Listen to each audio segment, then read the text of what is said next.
All right, what's up guys? Very special, unique type of video today. We're not exploring an abandoned place. Today guys, we're gonna learn a photography technique that I've been wanting to try for a very long time. So all I have is my flashlight, my camera, and this car right here, which is a 1930s era Packard. I'm setting up my video camera and I'm gonna time lapse me taking this picture. Here's how this is gonna work. I set up my camera and I leave it, okay? I don't touch the camera after I set up my frame. Then I'm gonna take pictures of the car, lighting it up with this flashlight. But we're gonna start by lighting up the grass. Then we're gonna light the hood. Then we're gonna light the side, or light the back, the top, the trees, more of the grass. We're going to take about 10 different pictures, lighting up different elements and aspects of the photo. Then we're gonna go home, we're gonna put all the pictures on my computer in Adobe Photoshop. We're gonna put them as layers, and then we're gonna make a picture based on the 10 pictures that I take here today. So something different. Hope you guys might be interested. If you're here as a photographer, you want to learn something new, you're going to learn this with me. I just learned this style of taking photos, and we're going to try and do it for the first time together. So if I do something wrong and you're a photographer, drop the comments down below. Tell me what I could have done differently. But let's go, guys. Stay tuned to the end of the video to see how this picture turns out. Let's go. Okay, guys. So behind me is the car. You're not going to be able to see too much right now, but what's going to happen is you're going to see me with my little flashlight here zipping back and forth between the car. So I'm not going to, I'll try and talk you guys through what I'm doing. I'm probably going to speed some up and do a bit of time lapsing as well. But here we go, guys. Let's try it. I got to turn this light off because it's going to interrupt the photo, and hopefully this all works out. So let's go. Now I have to take my very first photo and just get the scene. So let's just do this. This is just so I can see how it's gonna look. All right, so this should be all right. Okay, so here we go, guys. We're gonna start by illuminating just the front of the car. And so you can see, if you can see this, I'm doing a circular motion, which kind of paints the car. And it doesn't leave too much of a bright hot spot. It just evenly distributes the light on the car. Okay, now we're gonna do the side. All right, here we go, guys. Pick number 2. So again, I'm just going in a circular motion, and I'm just moving the light to the front, to the back, to the top, to the bottom, just illuminating the whole side of the car. So now I'm just gonna illuminate the front corner.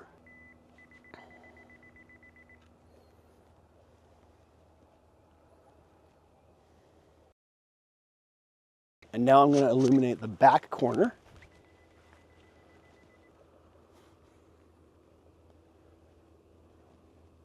I will get the door a little bit too.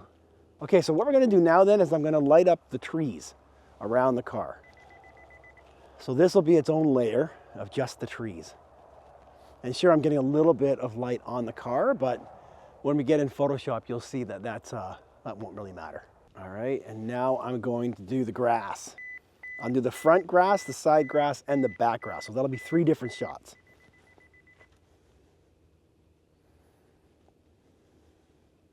Okay, and now we're gonna do the side grass.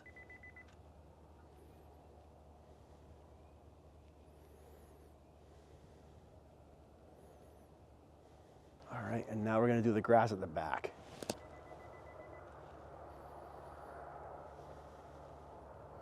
You know what? I gotta do more of the back of the car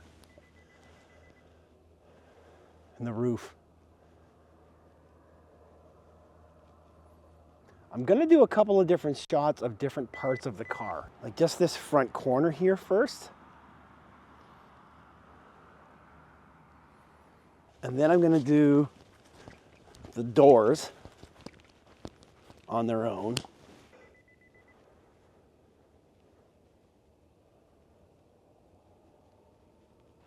And now the next shot is I'm gonna get another flashlight and I'm gonna put it inside the car.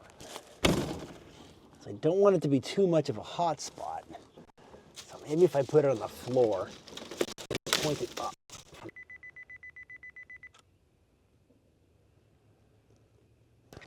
Now I gotta try and expose for the sky, because I do have some sky in the picture. Okay, there's infinity mode, okay.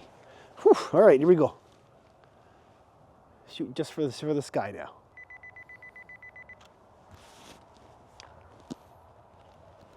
So here is my viewfinder. Turn my light off. And now I'll play so you guys can see all the pictures. So this is the picture I just took for the sky. And then there's your picture with the interior. I don't know if this is even in focus or if you can even see any of this. But either way, I'll show you guys what these look like on my computer when we get home.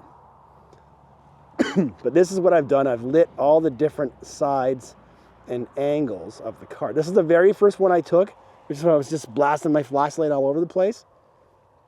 And then there's the first one I took that I was actually going to use. This was actually too bright, so then I went this way. And then there's my front shot, side. So I'll go home and we're going to put all these together and we'll go home and do this together. So once I get home and offload my photos, I will upload them into Adobe Lightroom Classic and review each image to see if I think any of them will need tweaks or edits. I delete any that I feel are too bright or didn't work out.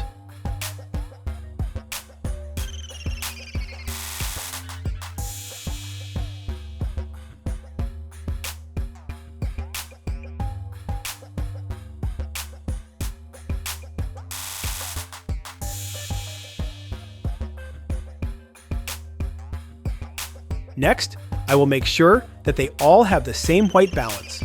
Often I shoot on auto white balance. In the case of a composite image, you want them all to have the same white balance. Lastly, I think that the image with the light inside the car won't work. It looks too bright. I will tone down the highlights and the whites and then export all of the images into Adobe Photoshop. Once all of the images have opened in Photoshop, I navigate to File, Scripts, and Load Files into Stack. Click Add Open Files, and also check Attempt to automatically align source images. This helps in the event that your camera moved during any of your exposures. Next, I will flip through each layer just to see how they all look. Then select every layer. Navigate up to the drop-down that says Normal. Scroll down and select Lighten. And this is where the magic happens. I use the Lighten blend mode to stack each photo of the car, each lit by flashlight in a different area. Lighten compares each image and keeps only the brightest parts, so it brings all the lit sections together into one glowing final image. Next, you can see that the layer stack did align the images. This is evident by the white sections around the image. I will use the crop tool to get rid of that, and to also recompose the shot to bring in more of the sky and not so much of the grass in the foreground.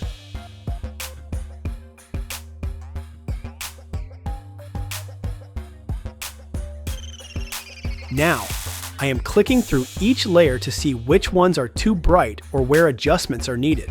I remove a layer that added a hot spot on the hood and the front of the car, and as mentioned earlier, the flashlight in the car was definitely too bright and distracting. I also erased the bright tree branches from one layer as I felt it pulled my eyes away from the car.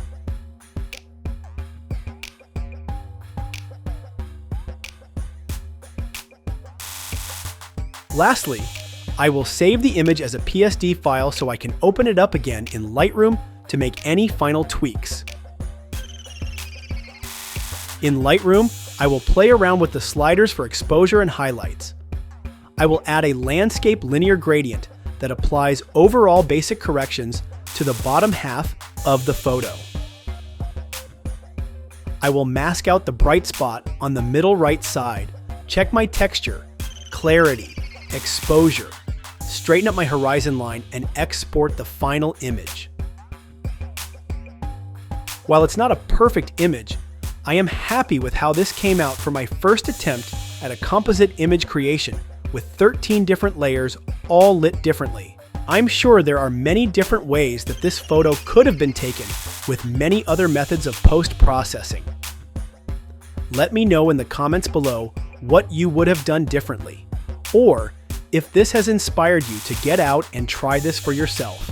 And don't forget to like and subscribe for more photography tutorials and ideas.